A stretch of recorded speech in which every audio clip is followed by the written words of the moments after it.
Hey, church family. I don't know about you, but I'm a little bit still in mourning over summer being officially over. I'm still quite not getting to grip with it, but one of the things my family loved to do over the summer was swim. Of course, with COVID, a lot of the indoor pools have been closed, but we found ways to swim.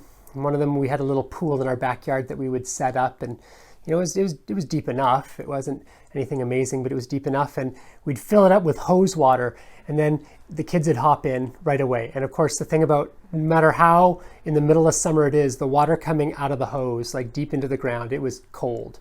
And so it's a shock when you get in. And so we got used to jumping into cold water, or we'd go down to the ocean or to a lake somewhere, and we'd hop in, and it's a lot colder than an indoor pool. I don't know if you've ever jumped into cold water. I've done a polar bear dip a couple of times, which is like a January 1st jumping into the ocean with a whole bunch of other people. And the thing about doing that sort of a thing is you can't do it slowly. You got to go in, like you have to run. If you pause at all, you're not probably going to do it. You're going to hit that moment of like icy freezingness, and you're going to turn around and stop before you get in. And so you just got to run for it and dive in. And I don't know if you've ever tried to walk into cold water, ocean water or something like that. And you get to this point, and it depends on you. Maybe it's like your toes, maybe it's your ankles, maybe it's like your knees, maybe mid-thighs, something like that. Maybe it's like chest or something like that. You hit a point where your body just starts to like stop, and you really start to ask yourself, why am I actually doing this? Like, does this make any sense? Or it starts to question what it's doing, and sometimes we get stuck there. And it's really a horrible place to be stuck, because it's kind of the worst of both worlds. Like, you don't get to enjoy the warmth of the air, because your lower half is freezing. And you don't get to enjoy swimming because you're not swimming. You're just standing there halfway in to the water. And so if you go all in, you can swim. Or if you get out, you can lounge on the beach. But we're in this like in-between state of like we want to swim, but we're not swimming. And sometimes our faith can be like that too, right? Where we get kind of these points in our lives where we get stuck. And Christianity is not about, it's not a recipe, a life recipe where you kind of sprinkle to taste.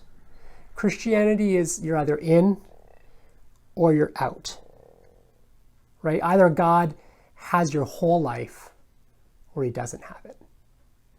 And that sounds like super harsh sometimes and super judgmental, but it's important that if we want to experience the fullness of God, if we want to experience what God designed humanity to be, we got to be all in. And so, if you're exploring Christianity, if you're thinking about it, then continue to explore and think about it. Like it's a worthwhile question to ask. And I'm not asking people to dive into murky, shallow water off of a bridge or something like that, right? There's good reasons to go all in following Jesus.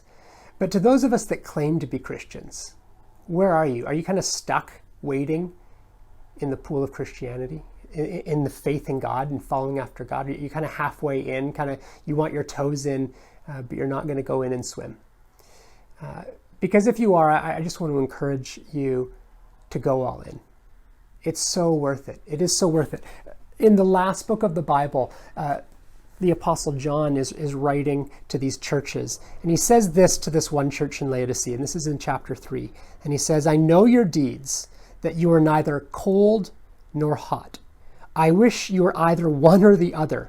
So because you are lukewarm, neither hot nor cold, I'm about to spit you out of my mouth."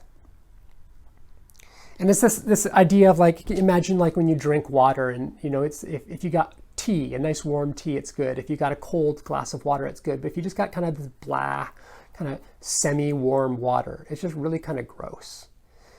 Or maybe we can take it back to the analogy, like laying on the beach is wonderful, and swimming in even cold water where you're fun and having a good time is wonderful, but wading halfway in freezing cold water is just kind of blah.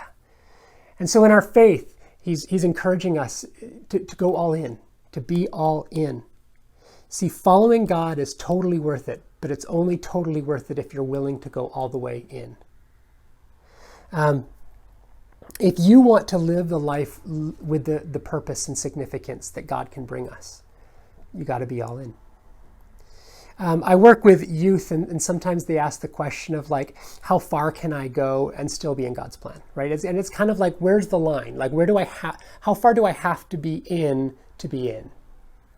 And that's a natural question. It's a human question, but it's the wrong question.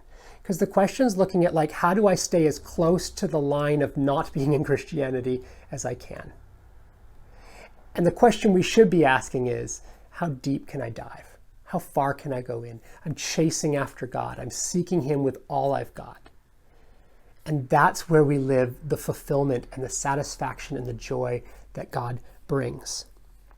So here's my encouragement for us. If you want to experience the hope and the joy and the purpose and the forgiveness that God can bring, then you got to go all in. So it's time to take the plunge, and it's time to be all in.